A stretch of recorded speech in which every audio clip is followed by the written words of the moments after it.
Welcome to day 2 of the Style Challenge. Today we're going to talk about our bodies and how to dress for our body type.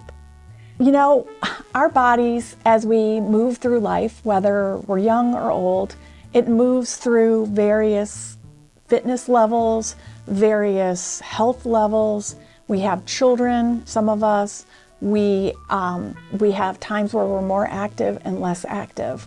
Sometimes we gain weight, sometimes we lose weight. As we make it through life, even if our weight has stayed pretty much the same, our bodies still go through a lot of changes as we mature. And so today I wanted for us to focus on where we are now and understand that and be able to dress for that. If you make the decision that you want to make changes and possibly lose weight or gain weight or whatever it is that you want to do, you will have the tools to be able to look at your body when you've achieved those goals and modify your wardrobe to make the wardrobe reflect your body and complement it. The first thing we need to really do is understand our body shape. We go for those usual and easy apple, pear, hourglass, and rectangle. And I think that that's a wonderful place to start. To understand how to dress for each of those body types, or for your particular body type, is really key. Because then when you shop, you know what to steer away from and what to gravitate to. You may even be able to find specific stores that you can shop at that kind of cater to your body type. And yes, they actually do. I'm a taller gal and I have to shop at shops where I can find clothing that is suitable for a taller person. There are people who can wear from certain shops and not from others. So the first key is understanding your body shape. And so, as we've always known, if you have followed this whole concept, there's the apple, which is sort of rounded in the middle area. There's not a defined waist. There is the pear, which is kind of slim on top and then kind of fuller at the waist and hip line. There's the hourglass, which has a broad upper body, narrow waist, and then almost identical hip to shoulder ratio. And then there is the rectangle, which is straight up and down. Now it's interesting because I used to be much more of an hourglass gal, and since I've gone through maturity, my waist has thickened a bit and I'm a lot more rectangular. I've been noticing that in the clothing that I've been wearing. So that means that I'm going to have to make some tweaks to how I'm putting together outfits and what will actually look good on me. So that would be the first step that I would encourage you to make, is really take some time, look at yourself in the mirror, grab a tape measure and measure at the bust, at the waist, at the hips. And then you can also pay attention to the length of your legs, the length of your arms, and the length of your torso. Understanding those and how they fit in with your body shape is going to come a long way toward helping you to make choices in the clothing that will look good on you. For each body shape, the goal is to accentuate the positive and eliminate or refocus attention away from areas that maybe you're a little less confident of. But remember this, there's no perfect body type. There are people who will say, oh, the hourglass is the nicest, or this one or that one. And cuts of clothing change and that sort of thing. And so sometimes someone with a longer waist is going to look better in the clothes. Sometimes people with a shorter waist are going to look better in certain types of clothing that come on trend. And so don't be discouraged. There are some seasons that like, for example, when a lot of the boho look was being presented, a lot of people loved that, especially people with an apple frame, because it sort of helped to soften the tummy area and sort of camouflage it. While for me, the low-rise pants, oh, they were terrible on me. So just remember that while trends and styles come and go, there are going to be times when your body type is going to be favored in terms of how the clothes are designed, and other times less so. But you shouldn't be discouraged.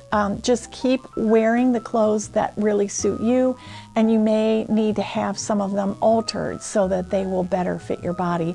And you may pass on things. Like, there are lots of times that it's perfectly okay to pass on trends that don't flatter. While you may be tempted to try to cover up something that you don't like about your figure, I would encourage you to consider it from a different angle. Instead of thinking about hiding something, think about accentuating something else. And so that, as you look at yourself, you say to yourself, I really like this. I'm going to focus on this. You may say, I like my shoulders, so I'm going to choose clothing that accentuates my shoulders. Or I may like my bust, and I'm going to choose clothing that help to accentuate that. Or you have long legs, and you want to accentuate that. So looking at your body and kind of figuring out what you really like about it and what you like about your overall look, and then create outfits that help to do that. Like, for example, I like to elongate my legs, so you won't find me in a cropped pant. They look great on other people, they just don't look great on me. So I'm always looking to create looks where I elongate my leg. So knowing these things about yourself help you to make those choices. The power of tailoring. My daughter and I just did what we call a Princess Day for her. She is a 00. It is very difficult to find clothing that fit her. We go from store to store to store. We ended up finding that a store called Aritzia had a bunch of things that fit her nicely, but they didn't fit her perfectly by any stretch. So she purchased the clothes that we liked. We tried on a whole bunch of things. We bought a large number of pieces. And then she went to a tailor and had all of the pieces tailored so that they would fit her properly.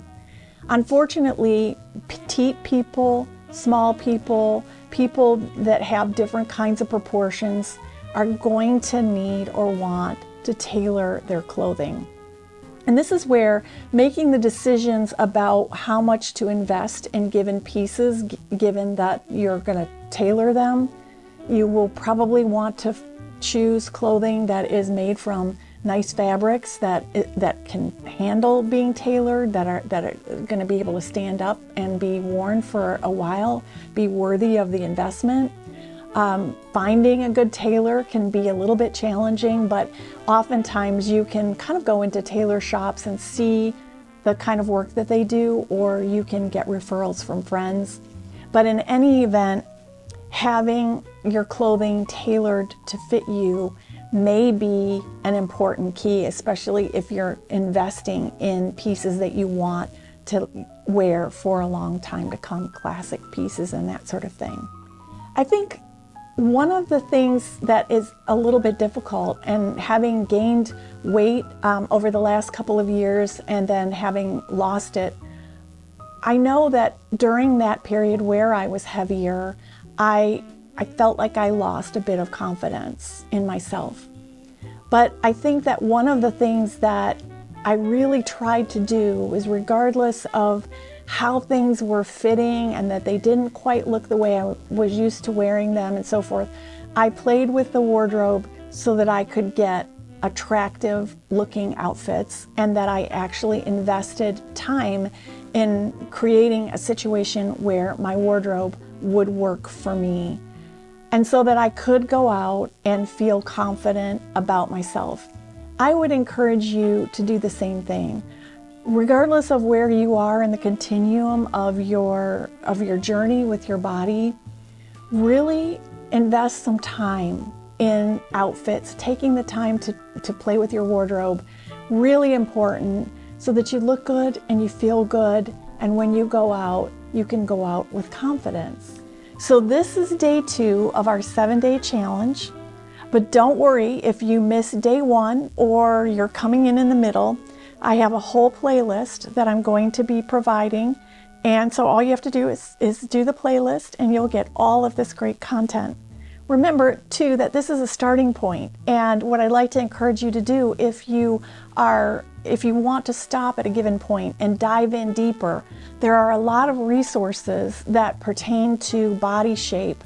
There are programs where you can send your measurements in and have someone else assess them and let you know what kinds of clothes look best on you. Or you can take some time to go through your closet and try on things and eliminate things that no longer suit you, or go to the store and try on some things that maybe you hadn't tried before, using some of the principles that we've discussed here.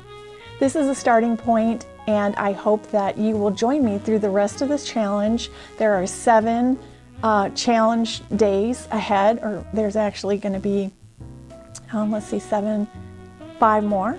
That's good math. And so do be sure and tune in for the rest. And by the end, I'm hoping that you will feel very confident about your signature style and how to dress for your body type.